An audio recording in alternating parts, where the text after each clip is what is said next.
Ya, Assalamualaikum warahmatullahi wabarakatuh. Waalaikumsalam.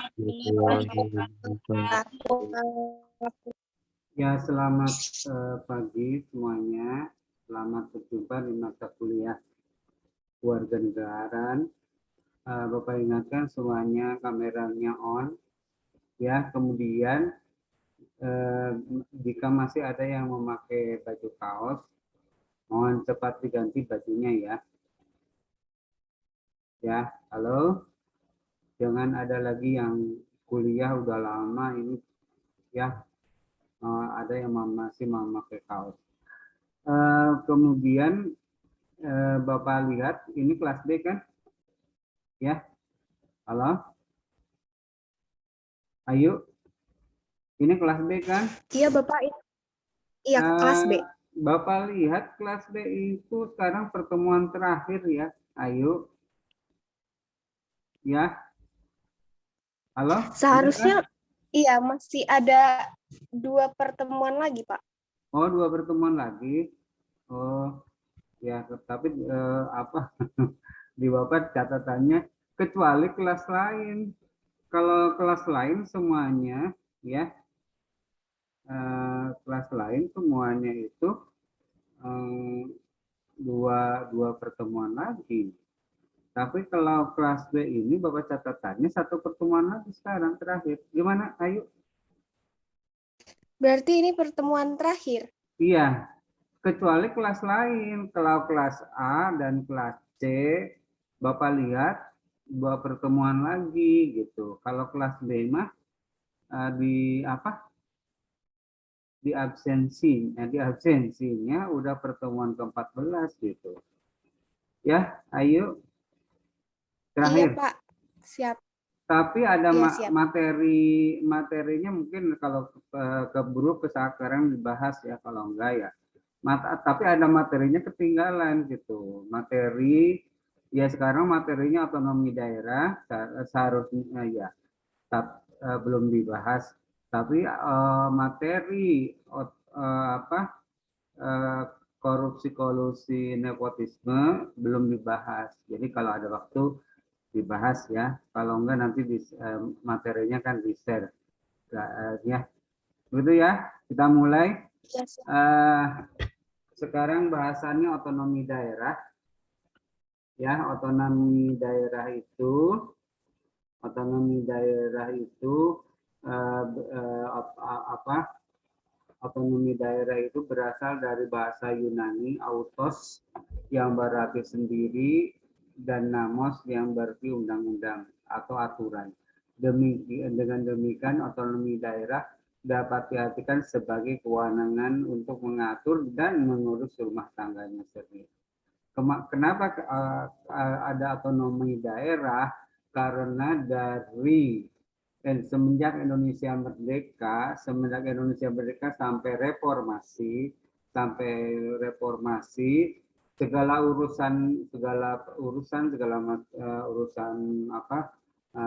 pelayanan kepada masyarakat, urusan pembangunan, urusan bidang perekonomian, semuanya dikendalikan oleh pemerintah pusat, gitu ya, oleh pemerintah pusat.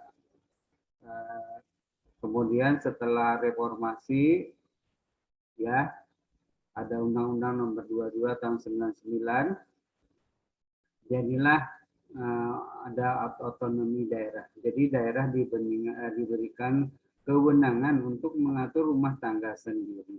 Kewenangan untuk mengatur rumah tangga sendiri itu segala hal, bidang perekonomian, pembangunan, dan pelayanan masyarakat, kecuali 5 hal. Kecuali 5 hal itu yaitu urusan agama, kebijakan mengenai agama, itu tetap dipegang oleh pusat.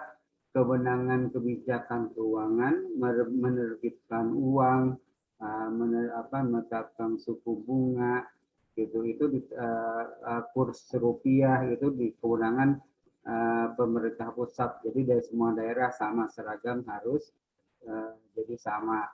Kemudian urusan luar negeri, urusan negara negeri itu kerjasama dengan negara lain, itu menjadi tanggung jawab pemerintah pusat. Daerah tidak diberi kewenangan, tapi daerah juga diberikan kalau sudah misalkan Indonesia dengan Australia sudah membuka kerjasama bilateral gitu, jadi maka boleh nantinya kerjasama seperti sister city, kerjasama kota kembar antara Jakarta dengan Sydney misalnya di Australia gitu, ada kerjasama itu ya berarti boleh, tapi diawali dengan untuk kerjasama diplomatiknya, membuka hubungan diplomatiknya adalah kewenangan pusat gitu. Itu ya. Kemudian pertahanan keamanan daerah tidak tidak diberi kewenangan pemerintah daerah, tapi semuanya kebijakan mengenai pertahanan keamanan dikendalikan oleh pusat. Jadi daerah tidak, terutama dalam hal menyatakan kondisi keamanan, menyatakan keadaan darurat, mengadakan keadaan perang, itu kewenangan pemerintah pusat ya. Jadi daerah tidak mempunyai kewenangan. Itu. Jadi lima hal ya. 5 hal itu walaupun ada otonomi daerah, tapi 5 hal masih menjadi kewenangan pemerintah pusat. Jadi daerah tidak punya kewenangan. Itu kemudian otonomi daerah itu disingkat OTDA. OTDA itu kewenangan daerah itu mengatur dan mengurus kepentingan masyarakat setempat menurut takarsa sendiri berdasarkan aspirasi masyarakat dengan perundang-undangan, yaitu Undang-Undang Nomor 22 Tahun 99. Dengan otonomi daerah berarti pertama sebagai sebagian besar wewenang pusat diserahkan kepada pemerintah daerah ya, yaitu mau soal pembangunan, soal soal pembangunan ekonomi, pelayanan kesehatan dan sebagainya itu diserahkan kepada pemerintah daerah. Ciri utama dari otonomi daerah itu kan setiap daerah adalah ada dinas. Nah, misalkan dinas pendidikan, dinas kesehatan, ya, dinas pariwisata, dinas perdagangan dan perindustrian, itu ada kantor dinas-dinas, itu ciri otonomi daerah. Maka otonomi daerah itu otonomi daerahnya itu letaknya di pemerintahan kabupaten atau kota. Jadi kalau sekarang orang-orang ribut mendirikan provinsi itu kurang tepat gitu. Jadi kurang tepat. Jadi kalau ada daerah-daerah ingin mendirikan provinsi baru itu kurang tepat karena urgensinya otonomi daerah itu bukan pada provinsi tapi pada kabupaten atau kota, ya, pada kabupaten atau kota. Kemudian ya seperti terbentuknya provinsi Banten itu kan provinsi Banten itu kan ribut-ribut diajukan tahun sama ya tahun 99, padahal sudah ada undang-undang sedang diraih dulu masih dalam pembahasan Undang-Undang Nomor 2 Tahun 99 itu orang Banten ribut ingin mendirikan provinsi Banten, memisahkan dari Jawa Barat. Itu urgensinya tidak penting. Kenapa tidak penting? Karena otonomi daerah itu adanya di pemerintahan kabupaten dan kota gitu ya. Jadi tapi kalau sekarang misalkan di Banten ada yang ingin mendirikan Kabupaten Cilangkahan itu sudah ditetapkan undang-undangnya, tapi peraturan pemerintahnya peraturan pelaksananya belum. Cilangkahan itu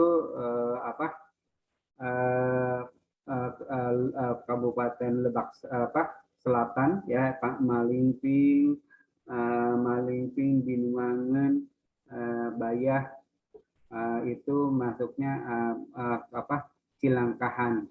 Kemudian ada juga Caringin. Itu udah diketok palu ya undang-undangnya mah.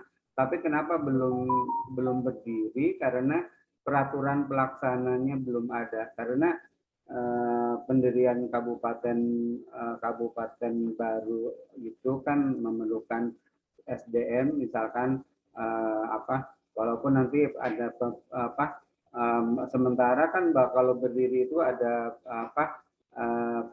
pelaksana PLT sebagai bupati gitu. Kemudian sudah harus dibentuk dinas pendidikan, dinas kesehatan. Itu kan memerlukan dana yang besar dan SDM yang banyak. Jadi itulah peraturan pelaksananya belum ada ya, belum ada. Jadi untuk Kabupaten Cilangkahan dan Kabupaten Caringin di Banten itu belum peraturan pelaksananya belum ada karena untuk membentuk kabupaten itu atau kota itu memerlukan biaya yang besar. Nah itu berarti ya kembali lagi dengan otonomi daerah itu sebagian besar kewenangan pusat diserahkan kepada daerah. Kemudian Pemda dapat lebih cepat merespon aspirasi masyarakat sesuai kemampuan yang dimiliki. Jadi apa-apa yang diinginkan oleh masyarakat itu cepat direalisasikan. Walaupun kenyataannya terutama masalah pembangunan jalan itu kan misalkan jalan raya Anyer itu ya, dari Cilegon ke Anyer itu suka jadi ribut gitu. Karena itu kewenangan pemerintah pusat gitu ya. Kalau jalan negara itu kewenangan pemerintah pusat. Jadi kalau ada kerusakan itu jangan menyalahkan ke pemerintah Kota Cilegon gitu. Jangan, karena itu jalan raya Anyer termasuk jalan raya Merak itu jalan nasional itu kewenangan dari pusat gitu. Jadi ada kewenangan pusat, ada kewenangan provinsi, dan ada kewenangan daerah tuh, yaitu kewenangan pemerintah kota atau kabupaten. Misalnya kewenangan kabupaten atau kota itu yang menghubungkan jalan yang menghubungkan antar kelurahan gitu, misalnya kalau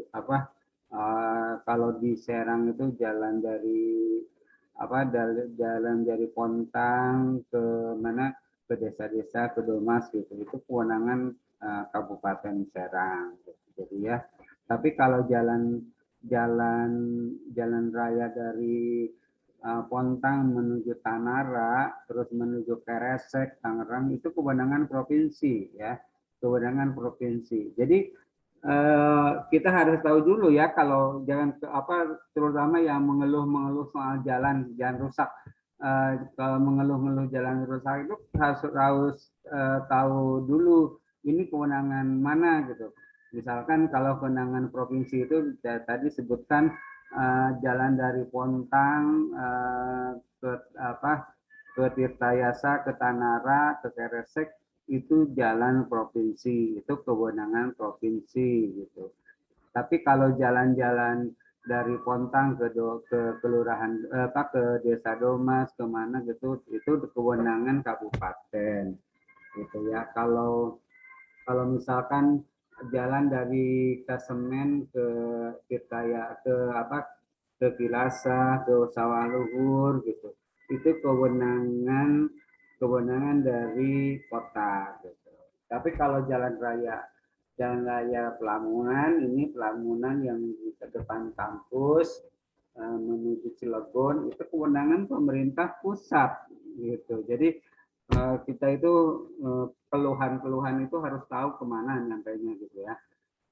Kemudian yang kedua, dengan otonomi daerah itu berarti Pemda dapat lebih cepat merespon aspirasi masyarakat sesuai kemampuan yang dimiliki. Sesuai dengan kemampuan yang dimiliki itu tergantung penghasilan asli daerahnya. Penghasilan asli daerahnya itu misalnya kalau Cilegon penghasilan asli daerahnya sangat tinggi. Kalau Cilegon ya, kalau Cilegon penghasilan asli daerahnya sangat tinggi, tapi kalau wajar gitu pembangunan lebih cepat. Tapi kalau pemerintahan kota Serang itu pemerintahan kota Serang penghasilan asli daerahnya rendah, masih mengandalkan DBO, dana bantuan operasional dari pusat. Jadi pendapatan asli dari Kota Serang itu rendah sehingga pembangunan masih mengandalkan DBO, dana bantuan operasional gitu.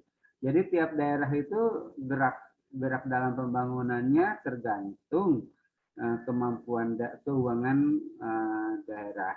Keuangan daerah itu ditentukan oleh penghasilan asli daerah. Penghasilan asli daerah itu misalnya kalau Cilegon dari industri, dari tempat wisata, dari pelabuhan, gitu sangat pelabuhan Cigading, pelabuhan Indah Kiat Merak. Kalau pelabuhan Merak ASDP itu kewenangan pusat ya. Tapi yang yang tanggung jawab termasuk di Cilegon itu ada pelabuhan dua ya, pelabuhan Pelindo 2, ada Pelindo 2 di Cigading itu kewenangan pusat. Tapi kalau pelabuhan Cigading, dan pelabuhan Indah Kiat di Merak itu kewenangan pemerintah Cilegon. Itu lumayan hasilnya ya, besar sekali. Hasilnya lumayan besar sekali karena tarif Cilegon itu untuk parkir kapal yang bersandar di pelabuhan Cigading dan pelabuhan Niat Merak itu tarifnya 300 juta sekali merapat gitu ya. Jadi besar sekali. Kemudian pelaksanaan tugas umum, tugas pemerintahan dan pembangunan akan lebih cepat dan lebih berkualitas. Itu kalau dengan adanya otonomi daerah, tapi tergantung juga tadi disebutkan adalah kemampuan daerah. Kemampuan daerah itu yaitu kemampuan keuangannya ya, keuangannya. Ya. Kemudian yang keempat, keberhasilan pelaksanaan otonomi daerah bergantung pada kemampuan daerah. Kemampuan daerah tadi terutama kemampuan keuangan, kemudian sumber daya yang ada di daerah tersebut, apakah orang-orang yang berkualitas, kemudian mengembangkan potensi daerah, mengembangkan potensi daerah. Kemudian kelima, terpusatnya sumber daya di pusat dapat didistribusikan ke daerah seiring dengan pelaksanaan otonomi daerah. Maka status kepegawaian pegawai negeri itu kan ada pegawai pusat. Jadi di beberapa dinas-dinas itu itu kan banyak sekali pegawai pusat gitu, pegawai pusat. Ya itu maksudnya dari otonomi daerah. Halo? Share-nya menghilang ya? Halo? Iya Bapak. Iya Pak, hilang Pak. Oh iya, langsung Biru. dengan ini aja ya.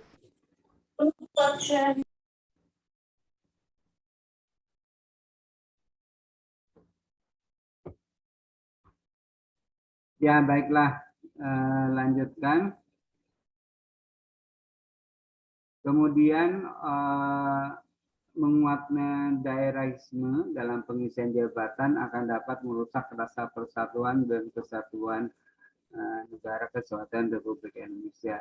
Ini contoh yang terjadi ketika dulu, ketika zamannya wali kota di Cilegon, Pak Aat. Pak Aat itu kan sifat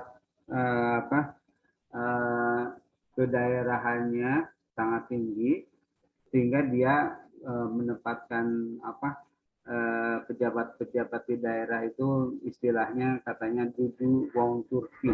Wong Turki itu kalau bahasanya itu adalah dudu wong turunan kita, wong turunan kita. Jadi sehingga banyak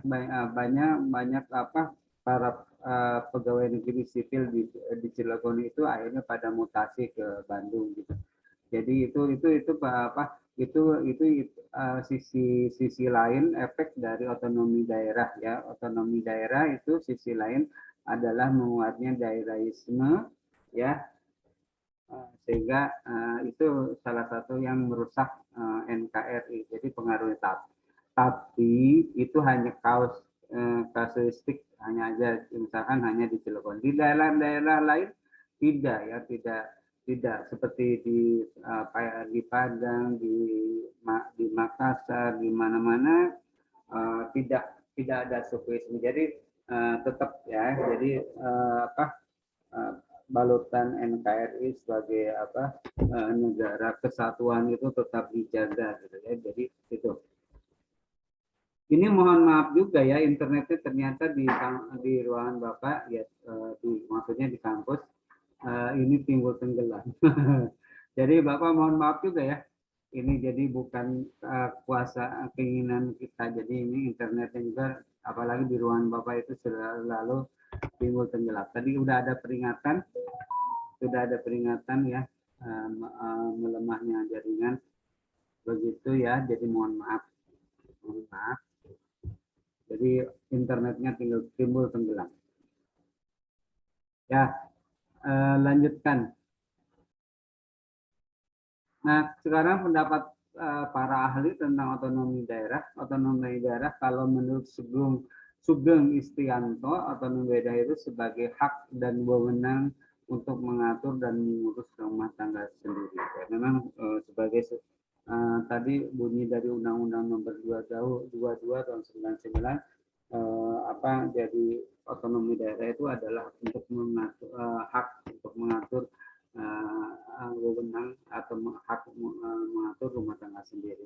Kemudian menurut Ateng Sarifudin, otonomi mempunyai makna kebebasan atau kemandirian, tetapi bukan kemerdekaan. Jadi daerah itu punya kemandirian untuk mengatur rumah tangga sendiri, kebebasan, tapi bukan berarti memproklamirkan menjadi daerah merdeka seperti OPM. Segelintir orang di Papua ingin merdeka gitu. Itu bukan begitu ya.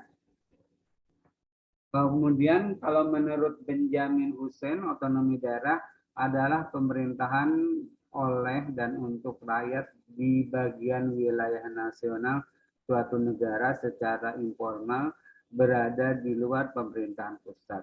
Jadi maksud dari Benjamin Hussein itu, otonomi daerah itu, jadi si daerah itu mempunyai kewenangan ya di wilayah tadi mengatur sendiri, seolah-olah di luar jangkauan pemerintah pusat. Walaupun ketentuannya kalau daerah ingin menetapkan peraturan itu, peraturan daerah semuanya harus mengikuti dan turunan dari peraturan dari undang-undang. Jadi tidak boleh membuat undang-undang sendiri, ya, undang-undang tersendiri tidak boleh. Kemudian kalau menurut Philip Mahmud, otonomi daerah adalah suatu pemerintah daerah yang mempunyai kewenangan sendiri yang keberadaannya terpisah dari otoritas yang diserahkan oleh pemerintah pusat guna mengalokasikan sumber-sumber material yang substansial tentang fungsi-fungsi yang berbeda. Itu hampir mirip yang tadi dengan Bunyamin Hussein. Jadi apa yang dilakukan di daerah itu kalau sesuai di koridor hukum tidak bertentangan hukum-hukum nasional itu di luar jangkauan dari pemerintahan pusat. Nah sekarang visi dari otonomi daerah itu adalah sebagai kerangka penyelenggaraan pemerintah mempunyai visi yang dapat dirumuskan dengan yang lainnya. Ya, seperti visi daerah itu secara politik bisa berbeda. Misalkan kita melihat di Sumatera Barat ya, di Sumatera Barat itu pemerintahannya sangat berpihak kepada masyarakat. Dan para pendatang itu tidak diberikan ruang gerak. Misalkan kalau di kita itu Indomaret, Alfamart di Banten ya. Kalau di Banten misalkan Indomaret, Alfamart itu menjamur di mana-mana gitu ya. Bahkan hampir berdekatan gitu, berdekatan. Tapi kalau di Sumatera Barat kan tidak, Indomaret, Alfamart itu tidak diberikan izin karena pemerintahannya konsisten ingin memajukan otonomi pribumi gitu. Jadi otonomi pemerintahannya otonomi mandiri itu dimanfaatkan sehingga untuk memajukan ekonomi pribumi gitu. Jadi maka di Sumatera Barat kan ya kalau yang pernah datang atau yang asalnya dari Sumatera Barat pastilah tahu ya, jadi di sana tidak akan ditemui ada Indomaret atau Alfamart gitu ya, hanya ada swalayan milik masyarakat di sana gitu. Itu visi otonomi daerah betul-betul dilaksanakan ya di Sumatera Barat, yaitu secara politik, ekonomi dan sosial budayanya ditonjolkan itu. Kemudian ya tuh internetnya timbul tenggelam. Tapi Bapak masih ada ya? Halo? Bapak masih ada ya? Halo? Halo? Masih, masih bisa diikuti ya? Masih ada ya? Mudah-mudahan jangan benar-benar tenggelam internetnya. Ya, mudah-mudahan. Ya, lanjutkan otonomi daerah cukup di situ, nanti pelajari sendiri. Selanjutnya kita ke bahasan yang kedua, yaitu KKN. KKN itu singkatan dari korupsi, kolusi, dan nepotisme. Jadi sebagai gambaran, korupsi itu penyalahgunaan keuangan negara, ya, penyalahgunaan keuangan negara untuk kepentingan pribadi atau untuk kepentingan kelompok, gitu ya, itu korupsi. Tapi ada beberapa korupsi juga bukan tidak kesengajaan para pejabat itu mengambil, tapi juga seperti kasus Dinas Pemuda dan Olahraga di Banten, kepalanya itu terkena kasus korupsi. Dia tidak merasa, tapi karena dia menyalahi prosedur penggunaan keuangan. Jadi kasus korupsi itu jadi sekarang dipahaminya bukan hanya nyuri uang negara ya, bukan gitu. Jadi bukan hanya nyuri uang negara atau mengambil atau menyalahgunakan keuangan negara gitu, tapi juga makanya pejabat itu wajib sekali karena ada undang-undang tentang keuangan